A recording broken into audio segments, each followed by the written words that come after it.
मैंने तो गमछा पूरा कस के टाल लिया है, कि हम एक देसी भाषा में कहे कि टाल लिया है। मतलब हम अपनी पत्रकारिता के हिसाब से पूरी तरीके से तैयार है। आपकी पार्टी कितनी तैयार? हमारे पार्टी के राष्ट्रीय अध्यक्ष आदरणीय चिराग पासवान जी धीरे धीरे भैया। और उनके नेतृत्व में पूरी लोक जनशक्ति पार्टी रामविलास, और चूंकि हमारा एनडीए से गठबंधन है और हमारे आदरणीय यशस्वी प्रधानमंत्री जी जब हाजीपुर में आए थे तो लोगों का जनसमूह जो जनसैलाब उमड़ा था वो अपने आप में बताने को तैयार है कि कितनी तैयारी है और कितने हम लोग तैयार हैं। अगर मैं बात करूं चिराग पासवान की, तो चिराग पासवान पहली बार हाजीपुर में आए हैं अपने पिता की परंपरागत सीट पर। तरह तरीके के लोग बातें कह रहे थे। विरोधी दलों का ये कहना था कि हेलीकॉप्टर वाले निशान पे हेलीकॉप्टर की तरह आए हैं, हेलीकॉप्टर की तरह ही वापस चले जाएंगे। इन सब चीज़ों पे ध्यान जाता है कि नहीं जाता है आप? देखिए, हमारे पार्टी का चुनाव चिन्ह है हेलीकॉप्टर और अपने आप में आधुनिकता दर्शाता है, गति दर्शाता है। बिहार फर्स्ट, बिहारी फर्स्ट हमारे नेता का, हमारे पार्टी का विजन है कि हम बिहार को कैसे आगे करें, बिहारियों को कैसे आगे करें, और खास करके पूरे देश के युवा हमारे नेता आदरणीय चिराग पासवान जी में से आस्था करते हैं, प्यार करते हैं, उनमें विश्वास करते हैं। और हमारे नेता भी युवाओं के प्रति हमेशा संवेदनशील रहते हैं। जहाँ सदन में कोई बात रखने की बात हो, युवा आयोग के गठन की बात हो, तो अनेकों ऐसे जगहों पे आप देखे होंगे कि हमारे नेता युवाओं के प्रति सजग रहते हैं और उनको लेकर हमेशा वो कहीं ना कहीं उनके मन में, हृदय में ये बात है कि जिस तरह अन्य आयोग बने हुए हैं उसलिए युवाओं के लिए भी एक आयोग बनना चाहिए। और ऐसे परिस्थिति में जब हमारे नेता आए हैं हाजीपुर से चुनाव लड़ने, आदरणीय चिराग पासवान जी जिस दिन नामांकन किए, पहले से हाजीपुर की महान जनता ही चाहती थी कि बड़े साहब जो हमारे पार्टी के संस्थापक श्रद्धेय पद्म भूषण से सम्मानित रामविलास जी का पहचान और नाम इस हाजीपुर से बना, और हाजीपुर का भी पहचान पूरे विश्व स्तर पर चर्चा में आया। नरेंद्र मोदी आए थे, को लेकर नरेंद्र मोदी आए थे हाजीपुर। उन्होंने कहा कि चिराग पासवान तो जीत रहा है। विरोधियों ने इसका पता है क्या क्या? मैंने पूछा उनसे, महागठबंधन के उम्मीदवार से, कि प्रधानमंत्री जी आए थे चिराग पासवान को तो उन्होंने पहले ही जीत डिक्लेयर कर दी है। तो उन्होंने कहा मुझे कि जो है एनडीए टूट गई है, एनडीए बिखर गई है, इस कारण प्रधानमंत्री को सड़क पे आकर के वोट मांगना पड़ रहा है, ये हार की तिलमिलाहट है। ऐसा कहना था महागठबंधन के नेता। महागठबंधन के लोग, अगर आप एक मंच बता दीजिए पूरे बिहार में, चुनाव में एक मंच बता दीजिए जहां ये महागठबंधन के लोग एक मंच पर दिखे। कोई एक मंच आपको ऐसा दिखाई दिया जहां सब नेता इनके एक साथ दिखाई दिए हो? यहाँ अगर एनडीए की बात करेंगे तो एनडीए पूरी तरह एकजुट है। आप नामांकन सभा को देख लीजिए या प्रधानमंत्री जी के सभाओं को देख, तो में भी देख लीजिए कि आदरणीय नित्यानंद राय जी भी थे, अशोक चौधरी जी भी थे, जेडीयू के प्रदेश अध्यक्ष माननीय उमेश कुशवाहा जी भी थे, और हमारे नेता और अनेकों एनडीए के नेता वहां पे मौजूद थे। लेकिन वहीं जब विपक्ष की बात करेंगे, महागठबंधन की बात करेंगे, तो वहां एक पार्टी के एक ही नेता है, एक ही परिवार के नेता है, और वही दिखाई देंगे। क्या आपको वाकई में लगता है कि संविधान खतरे में है, आरक्षण खतरे में है?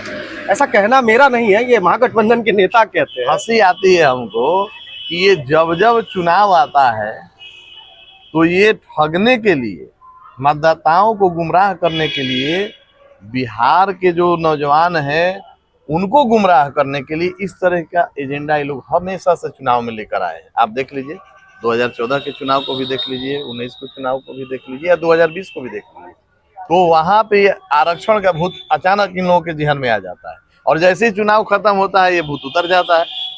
जहां स्पष्ट किया है हमारे नेता आदरणीय चिराग पासवान जी ने, हमारे यशस्वी देश के प्रधानमंत्री जी ने, कि जब तक हम जीवित हैं तब तक संविधान से कोई छेड़छाड़ नहीं होगा और न आरक्षण से छेड़छाड़ होगा। 400 से कितनी दूर है आप लोग?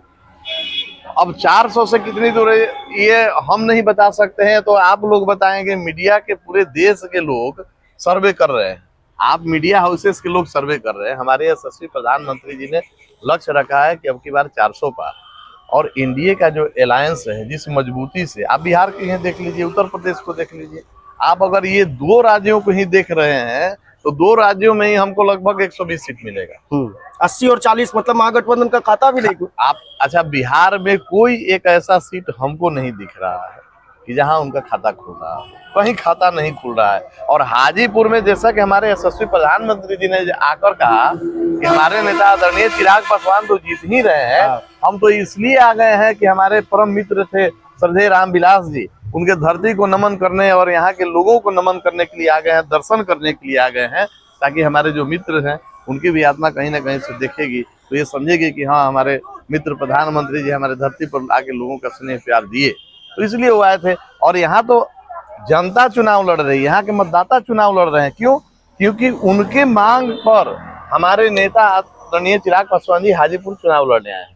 और ऐसे में यहाँ की जनता ही मन बुना चुकी है कि जो पिछला रिकॉर्ड है, जो गिनीज बुक में दर्ज हुआ था, उसको ध्वस्त करके नया कीर्तिमान स्थापित करना। और यही वजह है हाजीपुर की जनता से क्या अपील करना, और यही वजह है कि विपक्ष में तिलमिलाहट है।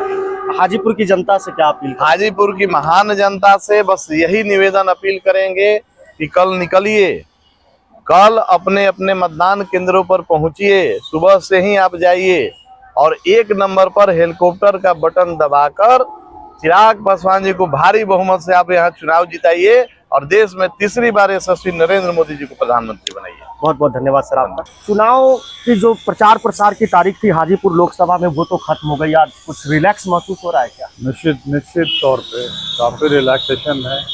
और जिस तरह तो हम तो लगभग भैया थोड़ा जोर से बोलिए, जोर से। सारे विधानसभा में हम लोग घूमे हैं और देखे हैं जिस तरह युवाओं का उत्साह है इस बार, जिस तरह के, और ये हाजीपुर की धरती है, मतलब वैशाली की धरती है, ये लोकतंत्र की जननी भी कहा जाता है। लोकतंत्र का इन्होंने यहाँ से संदेश दिया और यहाँ से जो है पद्म भूषण श्री रामविलास पासवान जो यहाँ काम किए हैं पूरी दुनिया में। इस चीज की क्या गारंटी कि रामविलास पासवान जी ने जो काम किया है उनका पुत्र वो काम करेगा? ये मैं नहीं पूछता हूँ, जनता पूछती है। नहीं, निश्चित वो उनके पिताजी की कर्म भूमि है, उनके अधूरे सपनों को, और जिस तरह यहाँ नाइपर, सिपेट और जोनल जो ऑफिस दिया है, एक देश दुनिया में जो है इतना बड़ा काम जो है, और रिकॉर्ड वोटों से जो है जीतने का रिकॉर्ड उनके पास रहा है। महागठबंधन के प्रत्याशी शिवचंद्र राम हाथ में संविधान की किताब लेकर के लोगों के पास जा रहे हैं कि अगर भारतीय जनता पार्टी या एनडीए की सरकार आ गई तो संविधान खत्म हो जाएगा, देश में आगे से चुनाव भी नहीं होंगे। नहीं, ये यशस्वी प्रधानमंत्री आप देखे होंगे, अभी पिछले जो है अभी यहाँ हाजीपुर में आए, उन्होंने कहा है संविधान पे कोई भी खतरा नहीं, और हमारे राष्ट्रीय अध्यक्ष भी कहे हैं कि जब तक मैं जिंदा हूँ संविधान पे कोई भी खतरा नहीं।